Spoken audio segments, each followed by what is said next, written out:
A very good morning to you and welcome to Asake Online. My name is Sizwakele Ndlovu and this is the Breakfast Club. With me in studio today is Mr. Douglas Jumbe and he's a coordinator at Childline Zimbabwe. We are going to be talking about what Childline does and also about the Day of the African Child. Welcome to the show, Mr. Jumbe. Thank you. Thank you. It's great to be here. Great. So can I call you Douglas? Douglas will be fine. So Douglas, please give us a brief history of Childline Zimbabwe, when you started and what your journey has been like up to today. Okay, thank you so much, and thank you for having me once again. So Childline Zimbabwe is a child-focused organization which was started in the year 1997. And Childline Zimbabwe was started by a group of women known as the Soroptimists. So Soroptimists, this is a club, a group of women who are a club who saw it fit to partake a project to start a child helpline in Zimbabwe. They had seen lessons from Childline South Africa and Childline UK, and they then managed to invite the two child helplines, South Africa and UK, to assist in starting Childline Zimbabwe.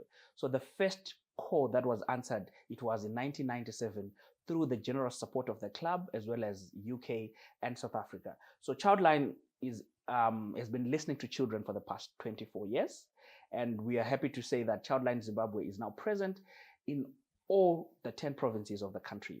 Allow me probably to go a step further in talking that we've since diversified. When Childline started, it started as a child helpline, and our role was just to answer the phone, answer the crisis call, respond to the calls that the community and children were calling. But now Childline is diversified, and our work now is underpinned by 4 thematic areas. I'll talk about the first one, which is our report and support platforms. This is where we provide our child-friendly reporting platforms. We talk about the 116 Freak Phone, which is a phone that anyone in Zimbabwe, from anywhere, all they need is a cell phone and network. They don't need any payment. They don't need to top up. So 116 can be reached. 116 comes through to Bulawayo, Harare, and Masvingo. That is where we answer these calls 24 hours a day, and you can use any service provider in the country, be it Econet, be it Net1, be it Telecel, be it even the landlines that we used to have way back. You can all still get through to 116. So the free phone is operated on a 24-hour basis. We do not close the free phone. 365 days in a year, we'll be answering to calls from the children. From the 116 platform, we also managed to set up what we're calling drop-in centers. So drop-in centers, these are walk-in facilities where people can just walk in and report their cases or incidences of abuse that is happening. So currently we have a drop-in center, at least one in all the 10 provinces of the country. But you see that some provinces will have more drop-in centers depending on the issues that will be coming and depending on the support that we're also getting from our funders.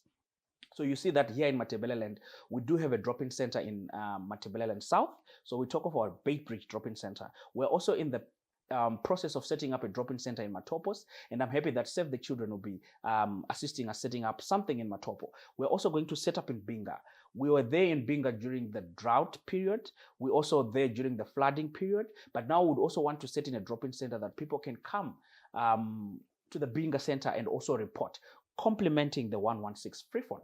We have now also diversified to go to areas like in Cholocho, you know, the San people. We've also managed to get a project that can get us deep down there so that we can interact with everyone, even the minority groups, and talk about child protection. So we have a center in Cholocho, and we go to those hard-to-reach areas to also make sure that people access our services. Here in the metropolitan province, Bulawayo, we have an office, and we're happy to say that we are landlords. It is our office. It is Childline land. So we're not going anywhere anytime soon as well. So we do have a working facility there, and we also have a call center.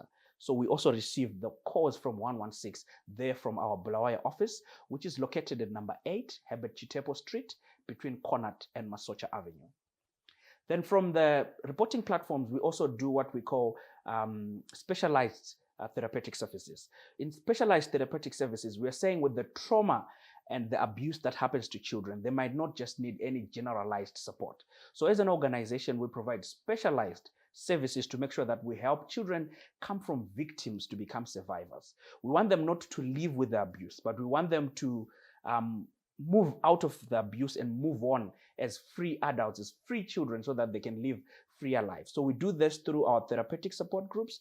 We also offer a specialized counseling called cognitive behavioral therapy, which we also make use of the systems theory in terms of the support platforms that can support the children. We also have debriefing sessions that we also do. We also offer clinical supervision sessions so that, we provide these specialized therapeutic services. Then we also have our advocacy arm, which is our third thematic area. In advocacy, we're saying as an organization, we do a lot of child protection trainings. We want a lot of people to know about child protection. We want a lot of people to be child protection champions, especially in our regions. We want people to be aware of what is abuse and what are child rights and what are child responsibilities. We want people to know that. We also have been helping out around in terms of developing what we call child safeguarding policies.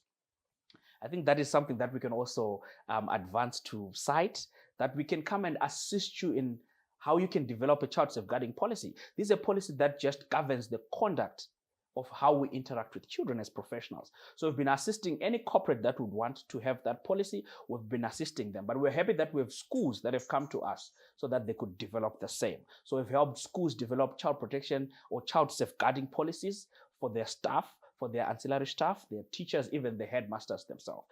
Then we also have, Welfare has been providing a lot of position papers to Parliament. We've also seen it as a big issue in terms of advocacy, where we would want the parliamentarians, when they're crafting policies, to also have a child-focused lens. So we've been providing these position papers so that we could open them up. I know now we had a big bill that was that we talked about a lot last year, which was, I think, the cyber protection the cyber and data protection bill.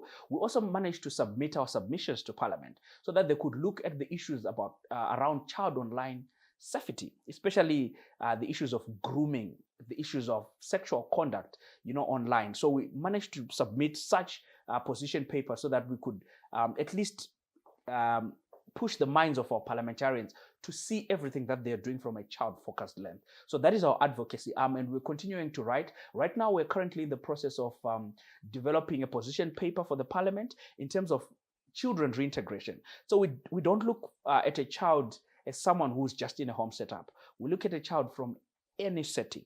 So right now we're advocating to the government in terms of reintegration guidelines. So we've got children in prisons, but it has been difficult for them to be coming out of prison and establishing themselves well in the communities. So we are also going to write a position paper to Parliament in terms of the guidelines that we think they could consider in terms of reintegration for children, especially those ones who will be incarcerated. Our last thematic area that guides our work is knowledge management.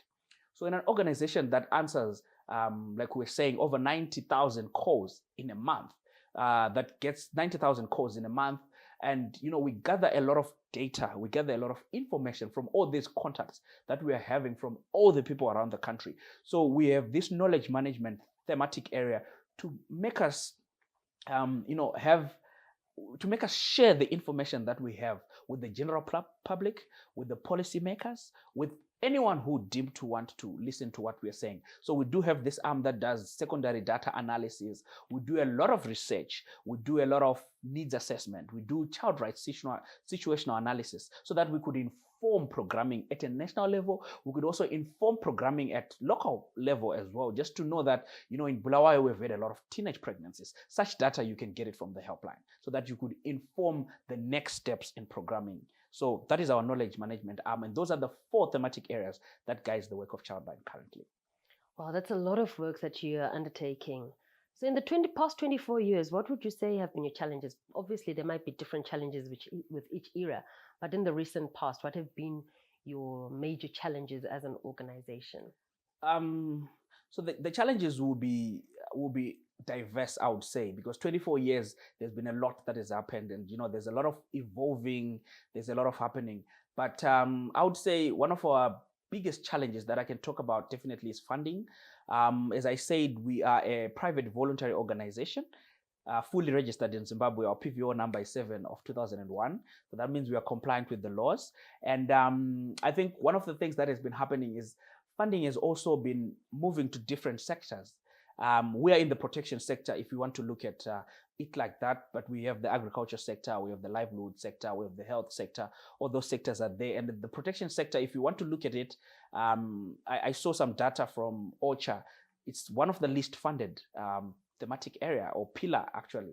So funding has been a big issue. As I'm saying, we do receive a lot of calls that hit our system, but the capacity to answer those calls has been a bit low because of our funding situation. We do have volunteers who answer to calls, 116 free phone, that are there 24 hours. But these volunteers, we provide them with a refreshment. If they're answering the calls, at least we should at least provide them with a cup of coffee. We should at least provide them with biscuits, and we should at least reimburse the transport allowance that they would have used to come to the center. Yes, they're volunteers, but these are just general things that we would want to provide to our country, so to our volunteers. So we've had challenges around funding. So like you see, our Bulawayo call center is a 6-seater, but if you go there currently, we have 3 people. So that means in essence, we have 50% capacity in Bulawayo, but this is due to the funding that we have that could sustain the call center to where it is. In Harare, it's a 20-seater, but currently you get there, you find about 6 or 8 counselors at a time, meaning that we still have the capacity to get more with funding coming. Masvingo is a 4-seater, but currently if you go there, you find 1 counselor. So funding has been a big issue, and we are in a technological revolution. Everything is going digital. And for our helpline to also improve on efficiency, we also need to upgrade our systems. So once we get funding to be able to upgrade our systems, I think we'll even be able to put someone on a hold, give you a song to listen to, give you all those platforms so that you could hold until a counselor is ready. But because we do not have, probably your call just dropped out.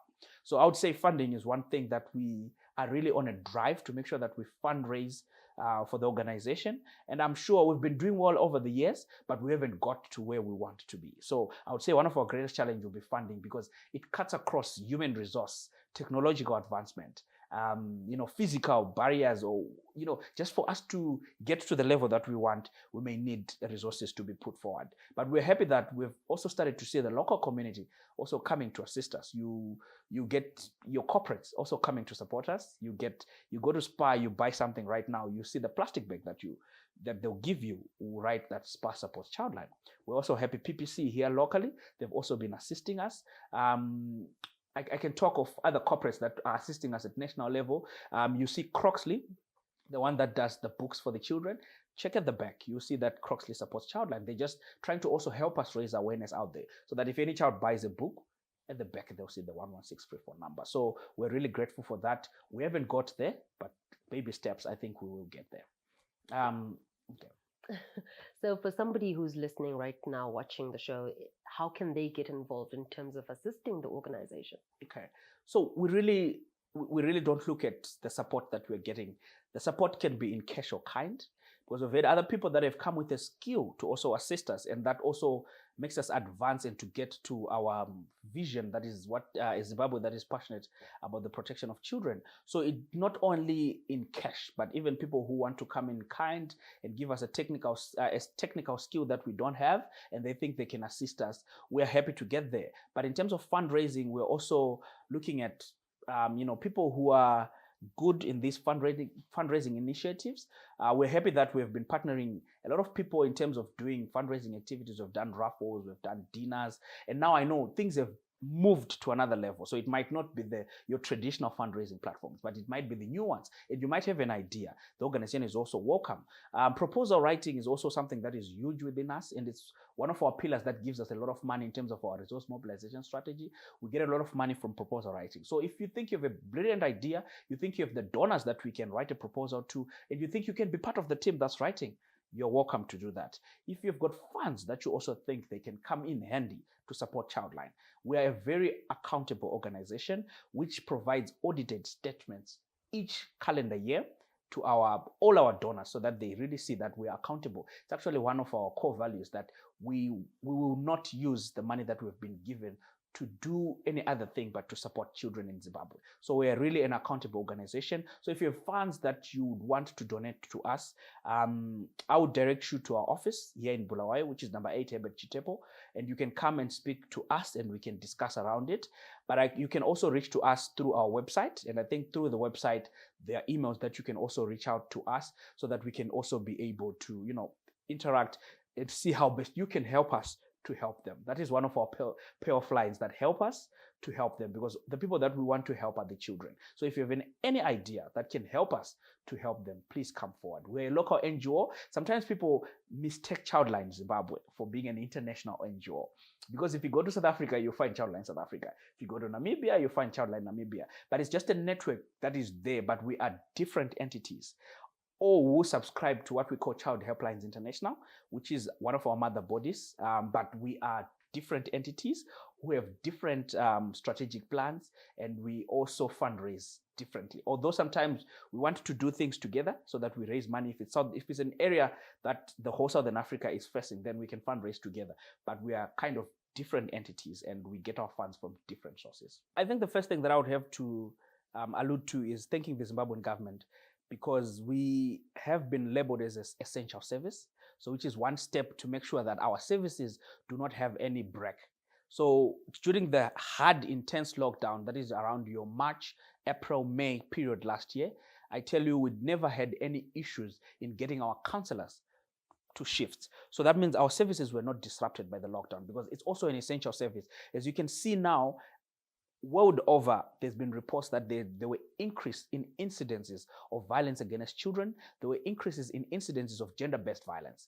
And our services become very essential in periods like this. So we managed to keep on providing services to our children, thanking the volunteers that answer the calls every day. And these volunteers, at one point, I remember that we had to move them to stay at the office because the public transport have been affected by the lockdown. But I tell you, they stayed at the office, and everything was provided for them, and they left their families for over 7 to 14 days answering to calls of children. And that is commendable. So our challenges that we faced around that is also the increase in the call volume. So many people started to reach out to us. So we also saw that we had a lot of COVID-related calls that came through to the Childline. So we had a lot of children that were calling. Their term was abruptly stopped. I know it was a week or two to closing, but they missed out on those 2 weeks. And a lot of children were calling us asking, when are schools opening? What do I do when my mother is said to have COVID? I think I've got a cough. Is this COVID? I haven't seen my teacher. I haven't asked. I don't even know what is happening to them. Are they, there were a lot of questions that were coming in. Almost on a daily basis, we used to receive over 50, 60 calls on COVID related. So we also had to step a gear up by making sure that our counselors had information on the go, so that we could not miss any information to the children. So what we then did is we had online training platforms to make sure that we do not miss any information. And we're happy that we also linked up with the government to be able to get information on the go. So whenever there's a new development, whether in the COVID regulations, whether in the COVID situation in the country, we have to make sure that our counselors are well equipped to respond to those questions. But we also had the referral 2019 COVID line to say if a question is not really within us, we would refer for them to call that. So it's also something that we did. We also had a lot of challenges around following up on cases. So these calls were coming, and we had a lot of issues that were also being reported. There's sexual abuse there, there's sexual abuse here, there's gender-based violence here. And sometimes we couldn't really follow up on the cases. One, due to the lockdown. Two, we also needed to protect our staff from COVID and also protect the children from COVID, because we didn't know if our staff member would carry it to the children or would get it from there and also carry it back to us. So it was a bit of a dilemma understanding it. But we're happy as we began to learn about the COVID pandemic and how we did it. We also managed to start going through and following up on cases, because we thought some cases needed us to respond in 72 hours. Like, sexual abuse, if someone reports it and you don't do the medical examination within 72 hours, then we are compromising on the issues around, access to the prophylaxis. So we also made sure that in such cases, we would pester the government, we would pester the police for us to do a case follow-ups. Yes, it was challenging, but we also thought our mission speaks to us creating a Zimbabwe that is passionate about protecting children. So we had to take the lead, and we had to go to the field, and we started going there. One other thing that also started to come out a lot around the COVID era was the issue of online safety. So we're talking of cyberbullying. So a lot of things moved from the physical space. It moved to the virtual space. So what then happened is a lot of people were not prepared for what the virtual space had. So, children were going on WhatsApp, and schools were started to send everything on WhatsApp. But were the children acquainted with what WhatsApp brings? Because it's not only school. There are a lot of WhatsApp groups that have been created, some friendship groups, some school groups, some church groups. But people will start to post anything and everything in these groups. So we also saw that was a big issue. And we had a campaign that we then ran, which was online safe paths. It was a big campaign where we wanted to conscientize parents, guardians, schools, children themselves, policymakers around the issues of online safety, what it means to children, and how people, for us, the greatest issue was children should be prepared for what these online spaces bring. There's a lot of grooming that happens online. There's a lot of lying that happens online. There's a lot of, trickery that happens online. So we needed children to be wary of these and know them in advance before they happen to them. So it's a big issue that came because our lives suddenly moved from the physical space to the virtual space. As adults, we could not even cope, and what more of children? So this was something big, and we're happy that the campaign made a lot of inroads. We had a lot of calls that were coming from people, just inquiring on how best they could protect children online. Yeah. You mentioned certain aspects like grooming, and would you please expand on that, and maybe any other things like what exactly is cyberbullying? Please give us a bit of a more in-depth definition and discussion, because some of these terms you see out there and we don't quite understand them. Yeah. So what is that? Okay. So when we're talking about cyberbullying, I know we all know about bullying that used to happen, especially at Form 1 level. I remember that vividly because something happened to me as well. So when we talk about bullying, these are just insults or shaming or, things that you're asked to do that makes you lose your self-esteem. It makes you not be confident about yourself.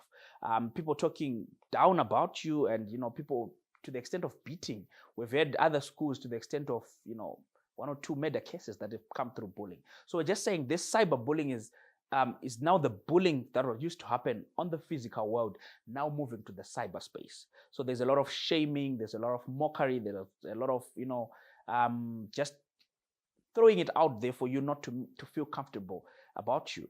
So imagine you put a nice picture that you think you're looking very nice, and people start to say out statements that will shame you, statements that will just make you not feel comfortable. Those kind of things. So that's cyberbullying in a bit. Issues around grooming, we're saying there are a lot of people who come online and they will lie even about themselves. So I might be me, Douglas, online, but online I might be Angela. Online I might be a girl, but I'm a guy right now. And I start to befriend you on Facebook, befriend you on Instagram, start to send you nice things in your direct mail, DM they call it now. And we can be friends online for a month or 2, and I start to promise you all these nice things. I'm a good friend. Let's meet in town for drinks. Let's do this. You have not even seen me. You don't even know me. The only thing that you have is my profile picture, which I can put anyone who I want to put. And, a lot of people are doing that these days. Then I ask you to come to town. The West is history. Actually, the case that we attended to one of these days of a girl was, lured to come to Harare from Toko through the cyberspace, only to get to Harare and meet a guy, and it ended up being a sexual abuse case that we attended to. So there's a lot of grooming that also happens because, now we have got EcoCash, which is fast money. You can just send money there. So I can even groom you. I'll send you money. I'll send you airtime. I'll do this. Then you're lured to do some things that are not good for you. We've seen children send nude pictures for money. We've seen children do, the most nasty things that you can think about. It's because they're being groomed.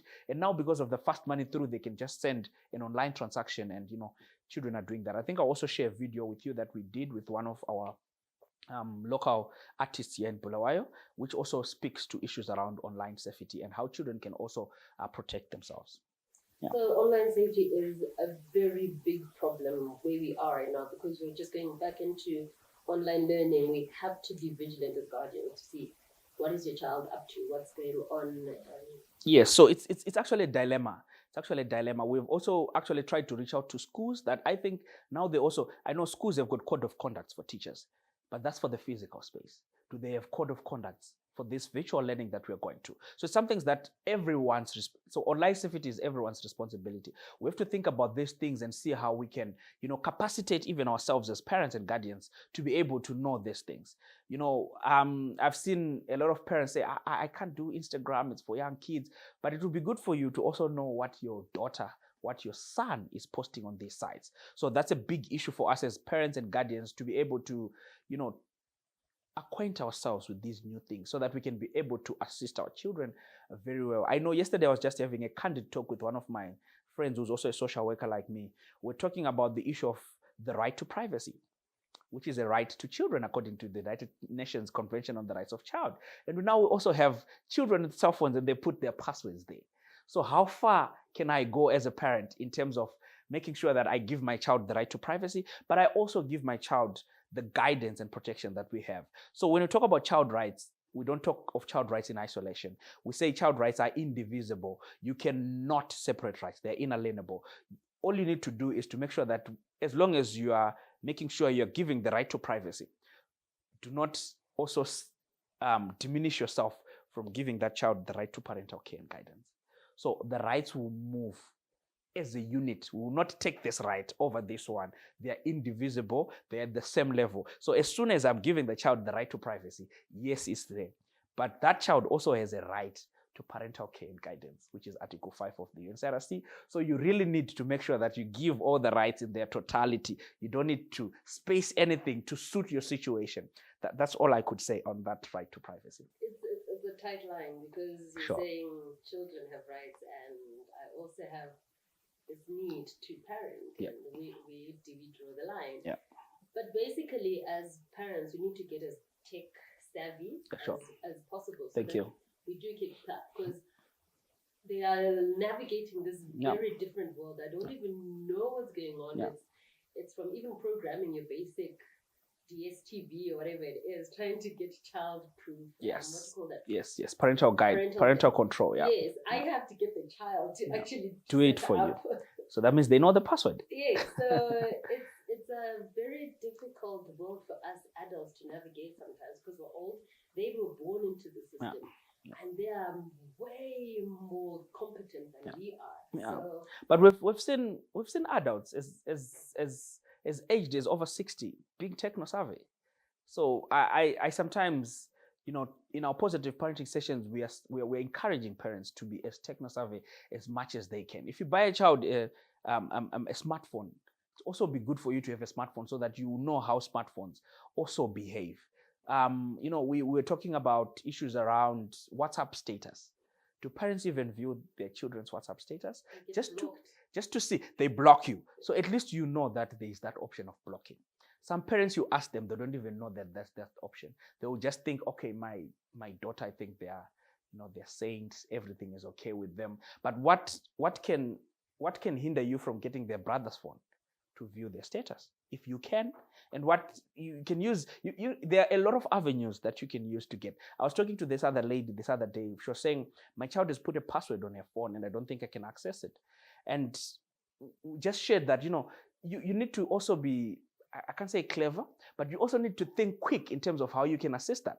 Children are really in need of data because what they do is, everything that they do chows the data on their phone. So what you need to do is also just say, okay, I need to send an email. My phone is not working on an email. Can I use your phone? I'll juice my data and I'll use my email and I'll give you back your phone.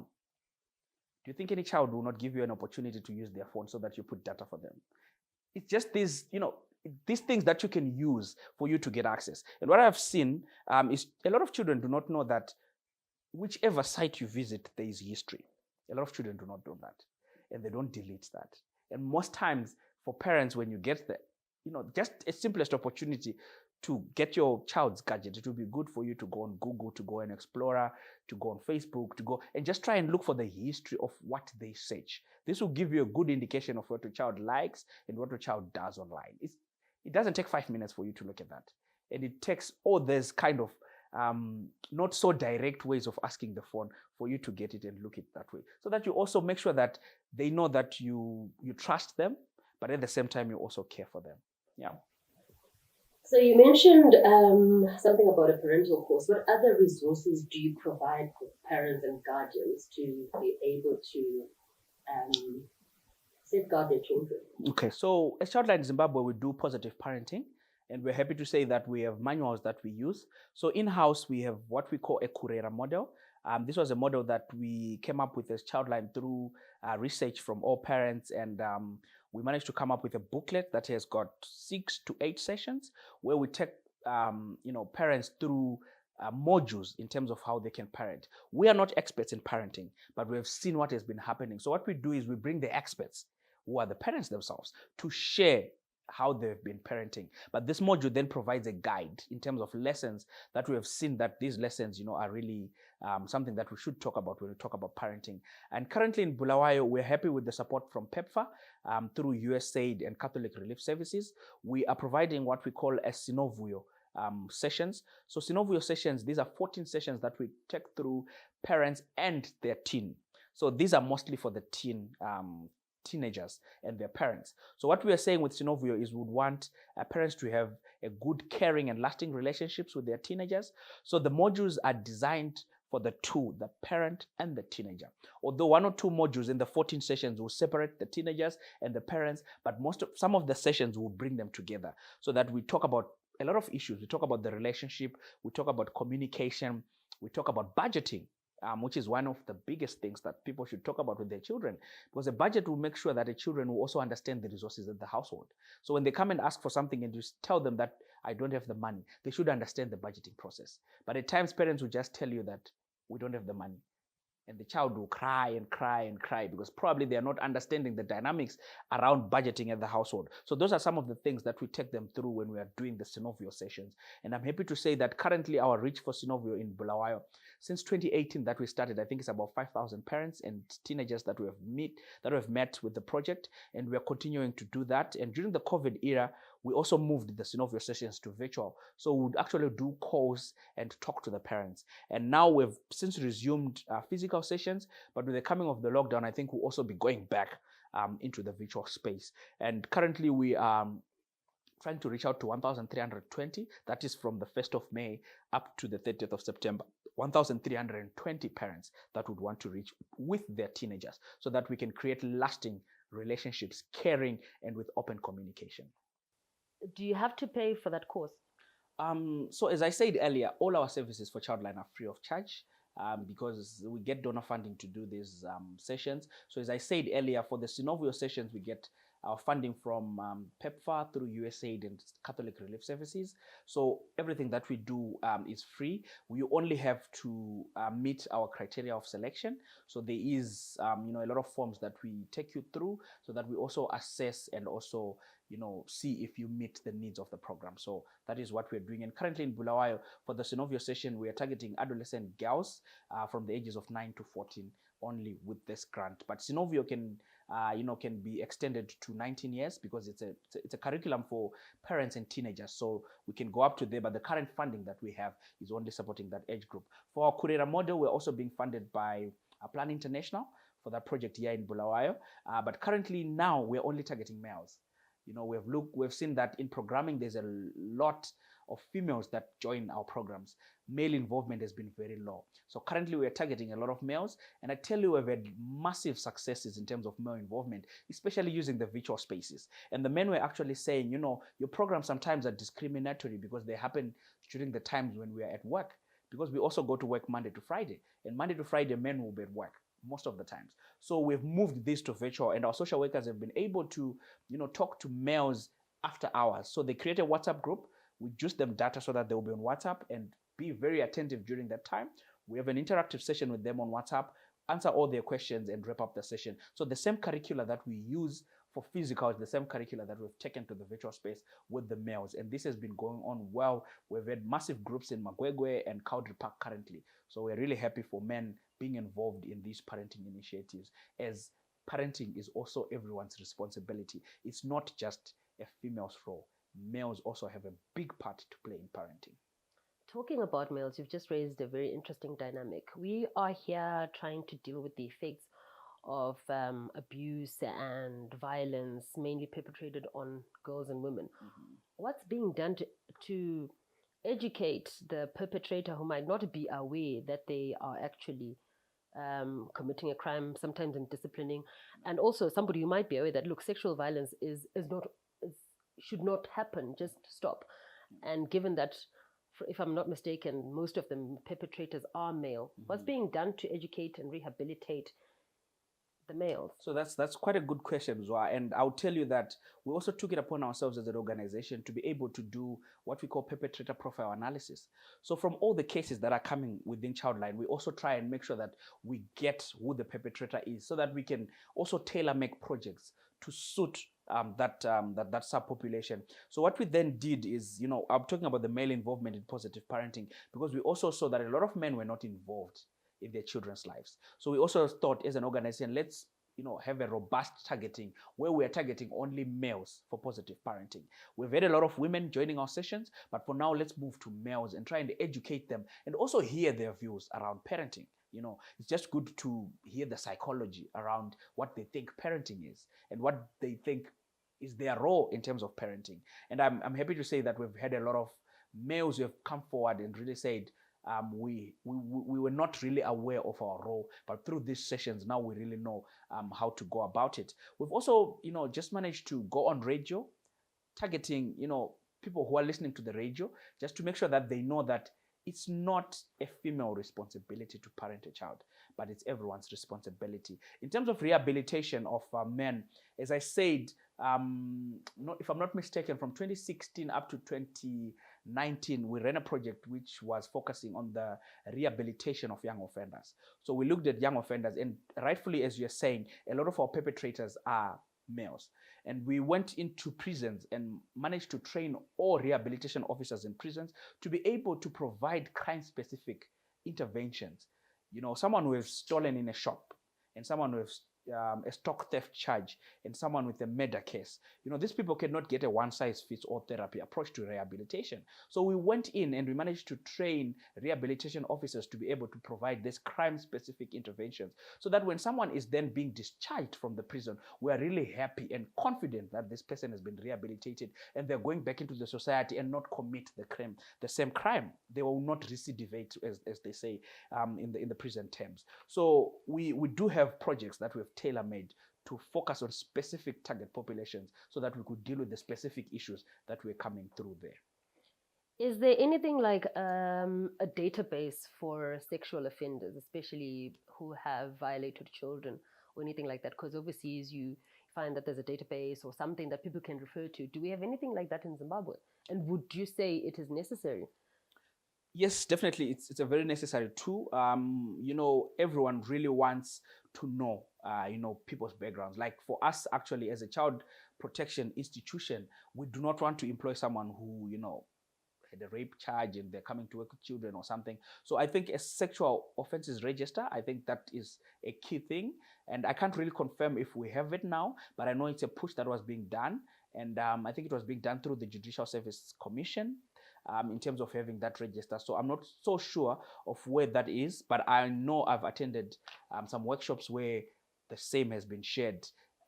Even the issue of mandatory sentencing as well, it's something that's also in the pipeline to come, so that, if it's a rape charge, you should not get a different charge from Gokwe or from Binga or from Wange, because if it's the same charge, so let's have a mandatory sentence. So I think these are discussions that are currently within our government, and we'll be happy if these come to fruition. Going back to the calls and what you receive, what is the biggest complaint that you get from calls? What's the biggest outcry? What is the biggest offense? Okay, so in the helpline, you get a diverse of calls and cases being reported to us. But what we've seen is the bulk of our cases that we record will have a sexual abuse, nature in it. We have a lot of children who are calling in to report rape cases. We have a lot of children who are calling in to report sexual molestation. We have a lot of children who are calling to report sexual exploitation, which I know people want to call child prostitution, but I would call it sexual exploitation, because this is a child who's being exploited for money. So we've got a lot of those kind of cases. We also have physical abuse being something that is also up there in terms of reports. emotional abuse, neglect, your four major abuse, you also come to the helpline and you find out that those are the biggest that we have. But I also want to share in terms of provincial disaggregation, most of our cases lately, they come from Harare province and Manicaland. Those are the two. And during the COVID era, mostly Manicaland was really up there in terms of issues around child marriages, issues around sexual abuse. Bulawayo, you'll find us around 6, 7 in terms of disaggregation of cases that we receive from the helpline, and with the lowest being your Mat North and Mat South. They don't really have much, but there are issues to that. We can't really confirm. We're talking about data that we receive on 116, but there are a lot of issues that we also need to look at why we are getting low cases from our Matabeleland region. It might be an issue of connectivity, which we might also need to talk about with our service providers.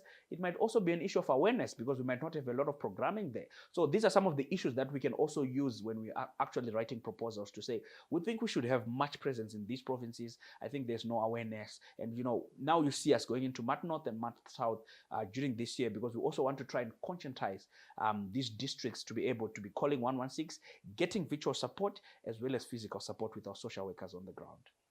So, Douglas, if I see a child being abused, and am I able to call 116 if I'd like to have something done about it, or does it have to be the victim themselves giving you the phone call? Okay, so anyone can call the child helpline. Anyone can call, as long as you have a cell phone and you've got an issue that you have seen. Sometimes you might actually want to just ask if what is happening next door is right. So you are allowed to call the helpline for any issue as long as it involves a child. So one thing that I would want to share with you is that from our side, from the child helpline side, we do not see your number when you call us. So we keep you as anonymous as you would want to be when you call the child helpline. We don't divulge any information of our callers. All we want you when you call us is you have the correct, proper details of the child, correct nature of the incidents that's happening, their address. If there are any other things that you can give us to quickly identify the child, we ask you to do that. But at times, we'll also ask you for your phone number. Why? Because we've seen a lot when our social workers then drive down to go to Jumbe. They might not find the address, but probably you've missed one number. Or, with our network, things might not be as clear as we want on the phone. So we might want to call you just to ask for the, pertinent details so that we could reach out to the child. So we do ask for that, but it's within you to give us such information or not. But the child helpline does not force you to give us your details. You can remain as anonymous as you would want to be. So we've actually had relatives reporting another relative that this is what is happening, and we have never divulged. What we do is our social workers go on the ground, assess the circumstances, then take corrective action from there. So we do not ask for your information, and it's within you to give us the information or not. Because you can even call and lie that you're Douglas. No one will know that. Okay. Yeah. Do you have any other ways to contact Childline besides the 116, the call line? Sure. So we do have the 116 free phone, as I said, 24 hours. We do have the drop-in center where you can just walk in. We do have online platforms. Now we have our WhatsApp chatbot. This is an automated WhatsApp which can just respond to you on the go. Our WhatsApp chatbot number is 0716 116 116. So on this one, you're talking to a bot. You actually see, I think it introduces itself with a name. So you actually see that you're talking to a machine. Then it gives you options. And if you just follow that, it will give you all the information that you want. But if you get to an extent where you feel, I think the bot did not give me enough, it also gives you an option to call the 116 free phone. We also have a WhatsApp number, which now you can talk to a counselor. This is 0719 116 116. So there you will be talking to, a real counselor who will be telling you. So for the bot, we usually encourage people who are just seeking information to go to the bot because it will give you information on the go and straight up. But if you want a counselor, then you use the 0719 116 116. Then you talk to a counselor. We are also in the process of talking to our regulatory authority, which is POTRAS, to be able to give us a free text. So we would want to have a 116 text because for WhatsApp, it's not a free platform, as you see. You have to have data for you to be able to talk to a counselor.